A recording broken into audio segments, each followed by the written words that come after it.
வணக்கம். மீண்டும் சம்பிரதானா charitable trust மைசூர்ல இருந்து, பெங்களூர்ல இருந்து ஒரு அன்பர் அருமையான கேள்வி ஒன்றை கேட்டிருக்கின்றார். குருவே, சித்தர், சாதுக்கள், யோகிகள், சந்நியாசிகள், ரிஷிகள் என்று ஆன்மீக துறையில் வேறு வேறு நபர்கள் இருக்கின்றார்கள். எல்லோருமே ஆன்மீக குருவாக செயல்படுகின்றார்கள். இதில் இந்த நபர்களின் ஒற்றுமை வேற்றுமை என்ன என்று கூற முடியுமா அப்படின்னு கேட்டிருக்காங்க. அருமையான கேள்வி.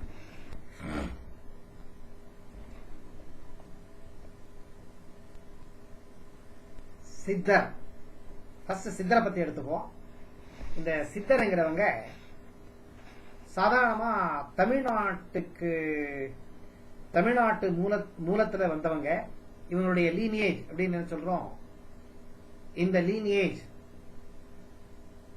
தமிழ் மொழி பேசுறவங்க மாத்திரம் சித்தரா இருந்திருக்காங்க. இவங்க எல்லாம் சிவபக்தர்கள். விசித்திரமான ஆன்மீக சாதனைகளை புரிந்து அந்த என்லைட்டன்மெண்ட் அப்படின்னு என்ன சொல்றோம், அந்த ஞானத்தை அடைந்திருப்பவர்கள். தியான முறைகளால் எல்லாவற்றையும் வென்றவர்கள், அறிந்தவர்கள், அடைந்தவர்கள். மூலிகை, பாதரசம் இவற்றை உபயோகித்து ஏதோ ஒரு ரசாயனத்தை தயாரித்து அந்த ரசாயனத்தின் மூலமாக அந்த பிறப்பு இறப்பு, அதாவது மரணத்தை வென்றவர்கள். பிராணாயாம முறைகளை பின்பற்றி விசித்திர ஆன்மீக சக்தியை அடைந்தவர்கள். செடி, மூலிகைகள் இவற்றை பயன்படுத்தி மனித உடலுக்கு தேவையான சக்தியை, அசாத்தியமான சக்தியை எப்படி பெறுவது மற்றும் உடல் ஆரோக்கியத்தை இந்த சித்தர்கள் மூலிகைகளை வைத்து எப்படி காப்பாற்றிக் கொள்வது, பார்த்துக் கொள்வது, பாதுகாப்பது என்பதை கண்டுபிடித்தவர்கள். இந்த சித்தர்களில் இந்த மூலிகை மருந்துகளை மேன்மையாக பயன்படுத்தி அதில் உன்னத ஒரு என்ன சொல்றது மட்டத்தை அடைந்தவர் அகஸ்திய முனிவர்.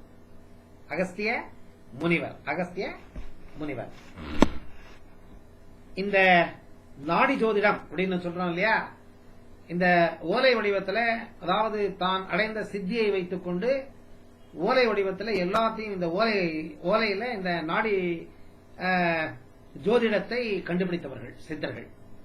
இது இன்னும் இப்ப தமிழ்நாட்டில் சில பிரைவேட்டா சில பேர் இந்த நாடி ஜோதிடத்தை பயன்படுத்திட்டு இருக்காங்க. நிறைய நபர்கள் இந்த மாதிரி பிரைவேட்டா நாடி ஜோதிடம் பண்றவங்கிட்ட போய் எல்லா விஷயத்தையும் தெரிஞ்சுக்கிறாங்க. இவங்க இந்த தனிப்பாறை அப்படிங்கிற ஊருக்கு பக்கத்துல சதுரகிரி அப்படிங்கிற இடத்துல இப்ப நிறைய சித்தர்கள் வசிச்சிட்டு இருக்காங்க. சித்தர்கள் 9 இருந்து 18 பேர் அப்படின்னு சொல்றாங்க. இவங்க எல்லாம் விசித்திர ஆன்மீக சக்தியை பெற்றவர்கள், சாவை வென்றவர்கள். சித்தர்கள் விசித்திரமான சக்தியை அடைந்தவர்களால் இவங்களால அற்புதங்களை நிகழ்த்த முடிகின்றது. இது சித்தரை பற்றி ஒரு சின்ன விளக்கம். அடுத்து ரிஷிங்கிறவர் யாரு? இந்த ரிஷிங்கிறவங்க என்னன்னு கேட்டீங்கன்னா, சாதாரணமா இந்த சித்தர்கள் எல்லாம் கல்யாணம் ஆகாதவங்க, கல்யாணம் பண்ணிக்க மாட்டாங்க, பிரம்மச்சாரியா தான் இருப்பாங்க. இந்த காமத்தை வென்றவர்கள் சித்தர்கள். அதே மாதிரி இந்த இவங்க ரிஷிகள், ரிஷிமா முனிவர் அப்படின்னு சொல்றோம் இல்லையா, இந்த ரிஷிகள் என்னன்னு கேட்டீங்கன்னா இவங்க குருக்கள், மணமானவர்கள், மனைவியோட தான் இருப்பாங்க. இவங்களுக்கு அசம்பிரக்ஞாத சமாதி அப்படின்னு ஒரு சமாதி நிலை இருக்கு தியானத்துல. அந்த அசம்பிரக்ஞாத சமாதியை அடைந்தவர்கள் இறைவனை நேரில் கண்டு இறைவனிடத்திலிருந்து ஞானத்தை பெற்றவர்கள். நேராக இறையருள் பெற்றவர்கள் எல்லாம் ரிஷிகள். ரிஷி வழிமுறைகளில் வந்தவர்களை கோத்திரம், அவர் பேரை சொல்லி அந்த கோத்திரம் சொல்லி அழைக்கிறோம். ரிஷிகள் நிறைய பேர் இருக்காங்க. அந்த ரிஷிகள் அவங்க வழியில், அவங்க பிறந்த குழந்தைங்க வழியில் பாரம்பரியமா வழிமுறையா வர்றத நாம கோத்திரம் சொல்றோம் அவங்க பேரை சொல்லி. வேத உபநிடத்துக்களை நன்றாக அரைத்து கரைத்து குடித்தவர்கள். ரிஷிகள் குருக்களாக இருந்து குருகுல வாழ்க்கையில் சிஷ்யர்களுக்கு ஆன்மீகத்தை கற்றுக் கொடுப்பவர்கள். இது ரிஷிக்கும் சித்தருக்கும் இருக்குதுங்க. யோகி அப்படின்னு சொன்னீங்கன்னா, யோகம் அப்படிங்கிறது என்ன? யோகத்தை பத்தி உங்களுக்கு நல்லாவே தெரியும். என்ன? யம நியம ஆசன பிராணயாம பிரத்யஹார தாரண தியான சமாதி, இந்த 8 படிக்கட்டை தாண்டி அந்த இறையருளை பெற்று ஆத்மாவும் அந்த மூலப்பொருளான இறை அப்படின்னு என்ன சொல்றோம், அந்த கடவுள் அதனோடு இணைந்தவங்க. என்லைட்டன்மெண்ட் அப்படின்னு சொல்றோம் இல்லையா, அந்த என்லைட்டன்மெண்ட் பெற்றவர்கள், ஞானத்தை பெற்றவர்கள், விஸ்டம் பெற்றவர்கள். இவங்க யோகிகள் இந்து மதம், புத்த மதம், ஜெயின மதத்தில் தான் பார்க்கப்படுகின்றது. எல்லாமே இந்தியாவை சேர்ந்தவர்கள் தான் ஜாதி பேர் இருக்காங்க. இவங்கெல்லாம் காம உணர்வை வென்றவர்கள் யோகிகள். சோ இந்த யூனியன் ஆஃப் என்ன சொல்றது, ஆத்மா மனது உடல் மனது ஆத்மா, இது மூன்றையும் ஒருங்கிணைத்து அந்த கடவுள் என்ன சொல்றோம், தன்னறிவு கடவுளறிவு ரெண்டுத்தையும் பெற்றுக்கொண்டு ஞானப்பாலை குடித்து இறைவனோடு இணைந்தவர்கள். இவங்க தான் யோகிகள். இவங்க யோகாசனத்தை செய்த இந்த 8 படிக்கட்டில் இருக்கிற இந்த வழிமுறைகளை பின்பற்றுபவர்கள் யோகிகள் அப்படின்னு சொல்றோம். ருஷியாச்சி, சன்னியாசிங்கிறது உங்களுக்கு நல்லா தெரியும். மனமாகாதவர்கள், முற்றும் துறந்து வீடு வீடா போய் பிச்சை எடுத்துதான் இவங்க வாழணும். இவங்களுக்கு எதுவுமே இல்லை வாழ்க்கையில. அன்றாடம் என்ன கிடைக்குது அதுதான் அவங்களுடைய உணவு. அன்னைக்கு ஒண்ணுமே கிடைக்கலன்னா அன்னைக்கு அவங்களுக்கு சாப்பாடு இல்லை. இவங்களுக்கு வீடு இல்லை, எங்க கிடைக்குதோ இடம் அந்த இடத்துல படுத்து தூங்குவாங்க. ஆனா ஆன்மீக வழிமுறையில ஒரு குரு மூலியமா தீட்சையை பெற்று அந்த தீட்சை மந்திரத்தை பெற்றுக்கொண்டு அதன் மூலயமாக ஆன்மீக சாதனைகளை செய்து தன்னை இறையர்களோடு இணைத்துக் கொண்டவர்கள் சன்னியாசிங்க.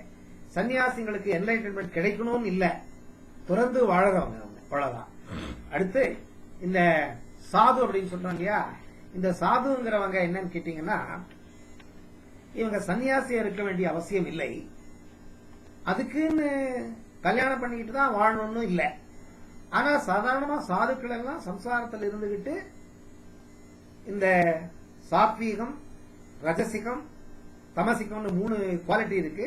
அதுல சாத்வீக குணத்தை பொருந்தி மிகவும் நல்லவர்களாக வாழ்பவர்கள், கடவுளை குறித்து எப்பொழுதும் என்ன சொல்றது, அந்த ஆன்மீக துறையில முன்னாடி போகணும்னு நினைக்கிறவங்க. அதாவது இந்த வழிமுறையில நிறைய இருக்குங்க. தியான வழிபாடு, இறைவனுக்கு தன்னை அர்ப்பணித்துக் கொள்வது இந்த சாதுக்களின் செயல். இந்த சாதுக்கள் பிரம்மச்சாரியாக குருவினிடத்தில் ஆன்மீக நெறிமுறைகளை கற்றுக்கொள்வார்கள். இதுல வர்ணாசிரமம், பிரம்மச்சாரியா இருந்து வர்ணாசிரமத்தை அங்கிருந்து அந்த ஆன்மீகத்தை பற்றி கற்றுக்கொள்வார்கள். கல்யாணம் செய்து கொண்டால் கிரகஸ்தர்கள் என்று அழைக்கப்படுகின்றார்கள். கர்மயோகத்தை செய்பவர்கள். வானப்பிரஸ்தாசிரமம்னா இந்த கிரகஸ்தர் இருக்கிறவங்க தன்னுடைய கர்மத்தை எல்லாம் முடித்து கடைசி காலத்துல இறைவனை பற்றிய அறிவை தெரிந்து கொள்வதற்காக வெளியில் நிறைய புண்ணிய ஸ்தலங்களை எல்லாம், கடவுள் இருக்கும் புண்ணிய ஸ்தலங்களை எல்லாம் பார்த்து அந்த ஆன்மீக துறையில் தன்னை முழுமையாக ஈடுபடுத்திக் கொள்ளும் அந்த காலத்தை வானப்பிரஸ்தாசிரமம் அப்படின்னு சொல்றோம். இதுக்கு அடுத்தபடி சன்னியாசாசிரமம். இதெல்லாம் முடிஞ்ச பின்னாடி வானப்பிரஸ்தா சாதுக்கள் சன்னியாசிகளாக கடைசி காலத்தில் வாழ்ந்து இறைவனுடைய சேருவதற்கு முன்னால் இறை அருளுடன் தன்னை இணைத்துக் கொள்ளுபவர்கள். அல்லது முக்தி அடைய ஒரு பேஸ இந்த ஜென்மத்துல கிரியேட் பண்ணி அடுத்த ஜென்மத்துல உங்களுக்கு முக்தி கிடைக்கிற மாதிரி பண்ணுவாங்க. சோ நீங்க கேட்ட கேள்விகளுக்கெல்லாம் நான் பதில் கரெக்டா கொடுத்துருக்கேன்னு நினைக்கிறேன். ஏதாவது சந்தேகம் இருந்ததுன்னா ஆன்லைன்ல வந்தீங்கன்னா கண்டிப்பா உங்களுக்கு இன்னும் நான் விளக்க வரை கொடுக்க தயாரா இருக்கிறேன். நன்றி, வணக்கம்.